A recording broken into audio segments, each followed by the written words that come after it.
Deus está morto.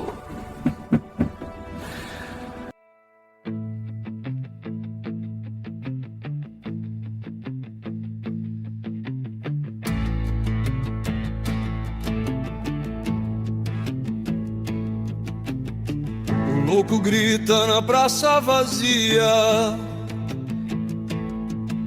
segura a lanterna, cego ao meio-dia. Diz que matamos o Deus que restava, e agora o nada é tudo que nos guiava. Quem julga o bem, quem julga o mal, quando o divino é só um ritual. O eco responde no abismo frio, cria teu céu ou morre no vazio. Bom, normalmente quando a gente precisa chegar a um destino numa cidade que a gente não conhece, a gente simplesmente liga um aplicativo de GPS, né? A primeira coisa que a gente faz. Pois é, a gente digita o endereço, o sistema calcula a rota mais rápida, desvia ali do trânsito e dita, sei lá, vire à direita. Não existe um debate sobre isso. Não tem uma crise existencial sobre a rota. Isso é a glória da utilidade pura, digamos assim. É um sistema focado só no resultado. O que cá entre nós traz um conforto cognitivo imenso. Com certeza. Tipo, a gente não para o carro no meio de um cruzamento movimentado para debater a ontologia da palavra virar, ou para questionar se o conceito de direita é uma construção social válida. Você só quer chegar lá. Exato, a gente só quer chegar ao destino e pronto. Mas, e esse é o grande ponto da nossa análise de hoje, quando a gente entra no território das decisões morais humanas, esse nosso GPS interno dá um curto-circuito catastrófico. O painel pisca inteiro. Nossa, pisca e trava, né? Sim. Aí uma voz grita, vire à direita, porque essa é uma regra absoluta do universo. Aí uma outra voz fala, recalculando a rota com base na maximização do bem-estar da maioria. E ainda tem uma terceira voz, vindo lá de algum departamento de filosofia, pedindo para você encostar o carro para questionar se a própria estrada realmente existe. Pois é um verdadeiro pântano navegacional, e essa sua metáfora do GPS ilustra perfeitamente, assim, a tensão central que a gente vai explorar nesse nosso mergulho profundo de hoje. E a gente tem um material muito rico para isso, né? Muito. A gente está se guiando pelo artigo do pesquisador Jorge Guerra Pires, o artigo Moralidade e Ética, quando os ateus forçam uma forma prática. E também, claro, algumas transcrições de debates em vídeo riquíssimos com sociólogos e filósofos brasileiros como Matheus Benites, sobre toda essa cosmovisão ateísta. O que eu acho fascinante, e até um pouco brutal, é o conflito que a gente tem em mãos. Porque, de um lado, o ateísmo moderno pede uma forma super direta, quase matemática, sabe, de definir o que é moral. Uma clareza absoluta. Isso. E a filosofia tradicional, com todo aquele peso histórico dela, responde com um sonoro, bom, depende. Depende de quem fala, depende da escola filosófica. É o clássico da filosofia. Exato. E aí a resposta dessa nova vertente do pensamento ateu mais pragmático é um sonoro e impaciente, tá bom, nós vamos seguir em frente construindo soluções enquanto vocês continuam aí na sala de aula debatendo definições. E olha, é importante a gente contextualizar para quem nos ouve porque isso importa tanto. Porque todo mundo toma decisões morais todo santo dia. Sim, desde as pequenas até as gigantes. Exatamente. E entender se a gente opera como filósofos, buscando aquelas justificativas perfeitas, ou como engenheiros focados em resultados práticos, muda totalmente a forma como a gente enxerga o mundo. Essa impaciência dos pragmáticos não surge do nada, sabe? Ela vem de uma frustração real, né? Vem de uma estagnação. Porque a filosofia moral acumula milênios de debates profundos, mas sem chegar a um consenso operacional básico. Até hoje, a academia discute se existe sequer uma objetividade moral. O artigo do Guerra Pires destaca muito isso, né? Figuras centrais desse ateísmo moderno, como Sam Harris, que olham para esse cenário todo e, acusam os filósofos de passarem o tempo brincando com palavras enquanto o mundo real está pegando fogo. É bem por aí. O objetivo deixa de ser aquela busca abstrata pela essência do bem. Certo. Vamos desempacotar isso um pouco. É quase como Pensa no choque entre uma startup de tecnologia e a academia tradicional. Os acadêmicos estão lá há décadas debatendo a perfeição teórica de um tijolo, né? Qual a composição ideal do barro? Perfeito, enquanto a chuva está caindo. Exatamente. E o pessoal da startup, que seria esse ateísmo pragmático, chega e diz, olha, a gente só precisa empilhar os tijolos que a gente tem hoje para proteger as pessoas da chuva. Pula a teoria e foca na engenharia do negócio. O que é fascinante aqui é que o artigo aponta exatamente isso. Ao fugir dessa disputa terminológica, porque para eles pouco importa como você chama a coisa, importa o que você faz com ela, essa abordagem ganha uma eficiência brutal. Mas, e aqui eu tenho que fazer uma provocação. Ao ignorar as definições exatas e focar só na aplicação, esse movimento prático não corre o risco de, sei lá, construir uma casa num terreno super instável? Com certeza. O artigo menciona o Richard Carrier, que é um pensador ateu super conhecido por exigir um rigor lógico, assim, quase hermético. E ele concorda com o Harris que a filosofia muitas vezes se perde e ignora dados científicos da biologia. Mas ele acha o Harris leviano. Porque, segundo Carrier, você não pode simplesmente descartar séculos de metaética, que é o estudo de onde vêm os nossos princípios morais, só porque isso atrasa o seu projetinho prático. Porque se você faz isso, eles acabam fazendo filosofia sem admitir que estão fazendo filosofia, né? Assumem algumas premissas enormes como se fossem dados puros da natureza. Exatamente. Eles focam na aplicação, mas pulam a fundação. E a falha mais visível nesse sistema operacional pragmático, digamos assim, está no próprio conceito de bem-estar. E aqui é que a coisa fica realmente interessante para quem está acompanhando a gente. Porque a abordagem consequencialista do Harris trata a maximização do bem-estar como a métrica universal definitiva. Se a consequência é boa, a ação é moral. E é aí que o Matheus Benites entra com aquela crítica cirúrgica, né? Ele aponta nesses debates que a gente analisou que essa ideia do São Harris falha justamente por presumir que essa maximização do bem-estar é o objetivo universal de todo mundo. Isso, ele questiona essa presunção de que a ideia moderna ocidental de conforto e longevidade é o objetivo máximo da experiência humana. Porque, na real, a gente tem exemplos de sobra que mostram o contrário. Pensa num filósofo estoico ou até num cristão mais tradicional. Para eles, o sofrimento não é um erro do sistema que tem que ser deletado. Nossa, não, jeito nenhum. Muitas vezes o sofrimento tem valor. É visto como uma forma de elevação, uma forja de caráter. Ou, mudando de cenário, as fontes citam o exemplo de uma tribo de esquimós. O conceito ocidental de bem-estar num apartamento aquecido na Alemanha pode não significar nada para eles em comparação com a manutenção do modo de vida tradicional deles no gelo. Perfeito. O nosso GPS moral moderno simplesmente não consegue processar essa divergência. E o Benites resgata um conceito incrível da filosofia, que era o argumento da questão aberta do filósofo G. E. Moore. Esse argumento é fantástico. Como a gente traduz isso para quem nos ouve de um jeito bem prático? É simples. O Moore diz que se você define o bom puramente como bem-estar, a pergunta, mas o bem-estar é sempre bom? Não deveria fazer sentido. Seria como perguntar se um triângulo tem 3 lados, né? É redundante. Isso. Mas a genialidade é que a pergunta faz sentido sim. A gente pode imaginar cenários onde aumentar o bem-estar da maioria exige oprimir uma minoria. Então, a questão continua aberta. Isso prova a dificuldade imensa de reduzir a moralidade a uma métrica simples. Mas, peraí, deixa eu dar um passo atrás em defesa do aspecto prático. O Harris não estaria só tentando usar o que ele chama de bootstrapping? Sabe aquele ponto de partida mínimo e necessário para a gente poder sequer conversar? É um argumento válido. Porque, se a gente não assumir que, sei lá, a pior miséria possível para todos é algo ruim, como é que a humanidade pode fazer qualquer progresso? A gente fica paralisado no relativismo. E o Benites não nega isso. Ele não nega que uma moralidade objetiva e secular seja possível, tá? O ponto de fricção aqui não é a ausência de religião. É um método. Exato. O ponto é que o método prático do Harris subestima a complexidade da condição humana. Ele tenta forçar todo mundo dentro da mesma caixa de utilidade. E isso nos leva direto para a mesa redonda dos nossos estudiosos brasileiros, que mostra o porquê da filosofia parecer tão empacada. Nossa, essa parte é um labirinto, né? Porque mostra que até entre os estudiosos ateus não existe consenso sobre os termos mais básicos, é uma guerra de definições. E é incrível de assistir. Durante o debate fica bem claro o desacordo sobre o que é ética e o que é moral. Sim.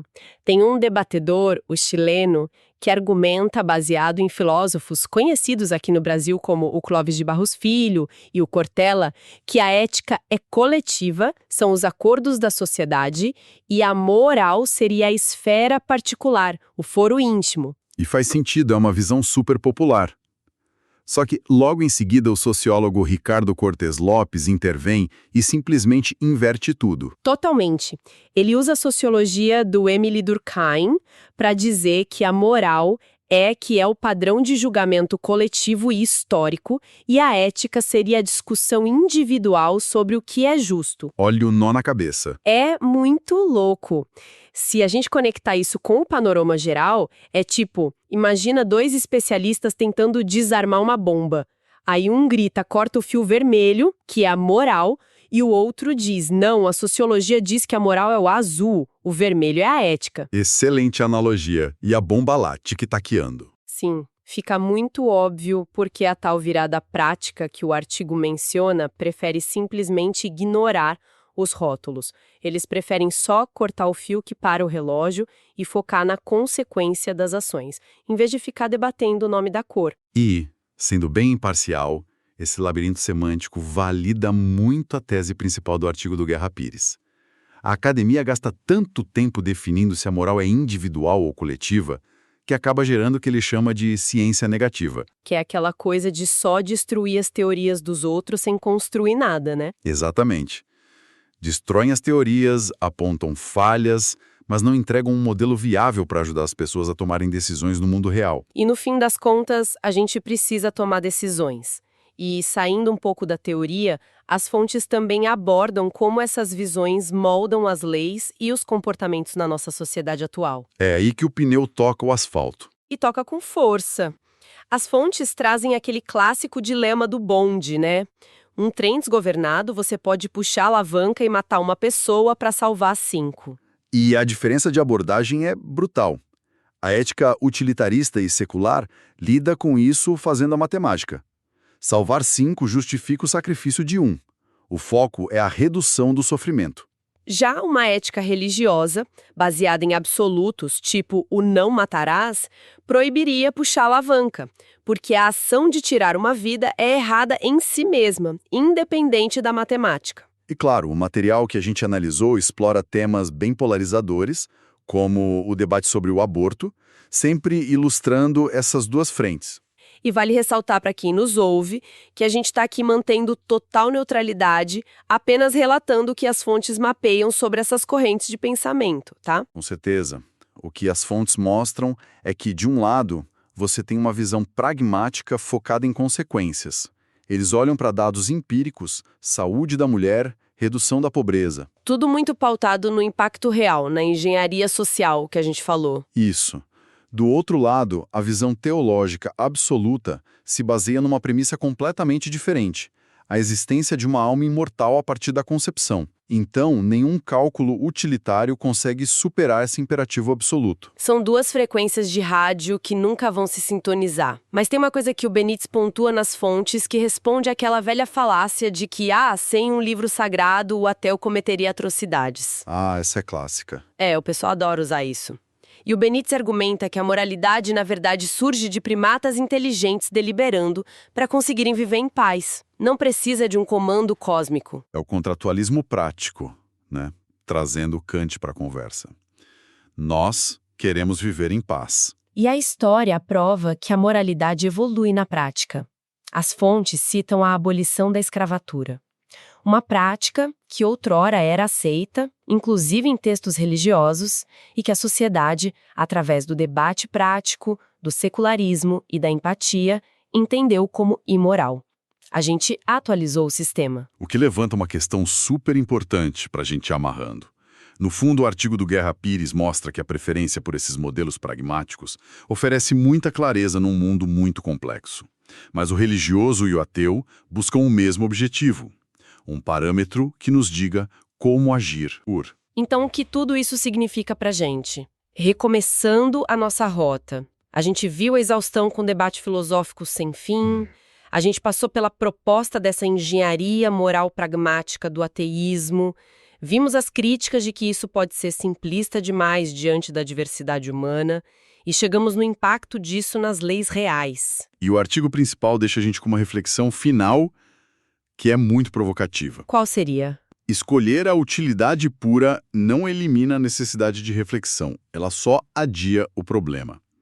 Se a gente continuar a ignorar o porquê das nossas ações em nome apenas do que funciona, a gente corre o risco de construir uma máquina moral incrivelmente eficiente. Mas que, um dia, a gente pode não saber como reprogramar se ela apontar para a direção errada, sabe? Porque a gente perdeu a linguagem de base. Como é que a gente equilibra a urgência da ação prática com a necessidade de ter uma fundação sólida? É a grande pergunta que fica. Nossa, é de fritar o cérebro, porque a gente volta para nossa analogia do carro. É ótimo ter o GPS focado no destino, mas se a gente esquecer como se lê um mapa de verdade no dia que o sinal cair, a gente despenca do penhasco sem nem perceber. Que reflexão fantástica para quem está ouvindo a gente levar para o resto da semana, né? Sem dúvida. Ficou o convite para todo mundo pensar sobre isso. Sensacional. Olha, muito obrigada pela sua companhia nessa nossa análise aprofundada das fontes de hoje. Foi um debate incrível e a gente se encontra na próxima.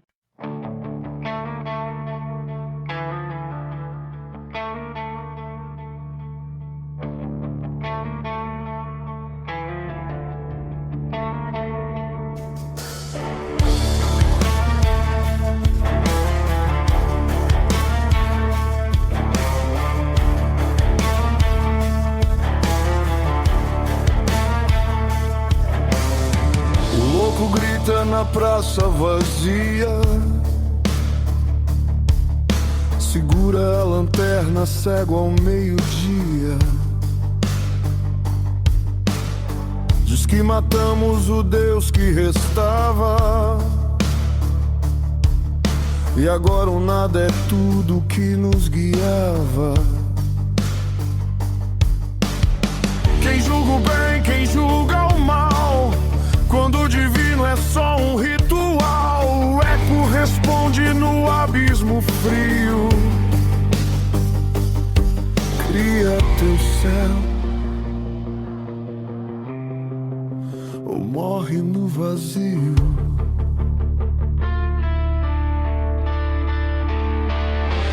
Sem Deus tudo é permitido,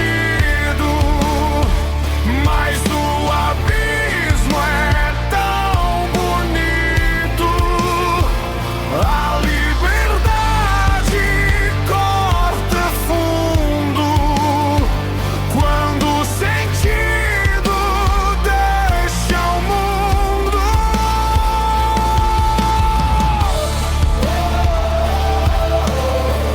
Deus está morto em mim, e agora eu tenho que existir.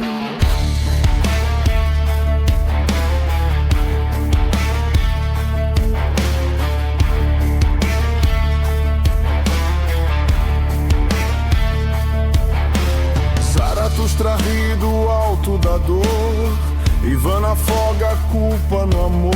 Um quer criar, o outro fugir, dois deuses lutando pra não ruir.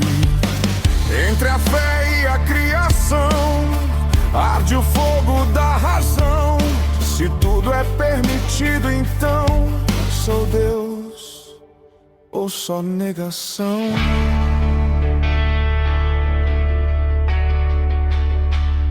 Sem Deus tudo é permitido, mas o abismo é tão bonito. A liberdade corta fundo quando o sentido deixa o mundo.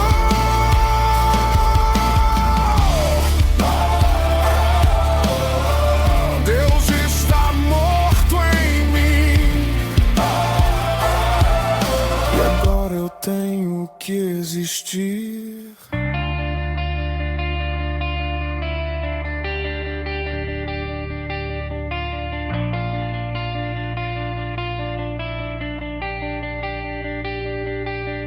O homem matou o eterno, consciência e solidão. Mas quem dá sentido ao inferno, se o inferno é o coração? Não há mandamento, só espelhos, nem céu, nem véu, só os teus olhos cheios. Deus está morto, mas o sonho é vivo. Tudo é permitido, inclusive o divino.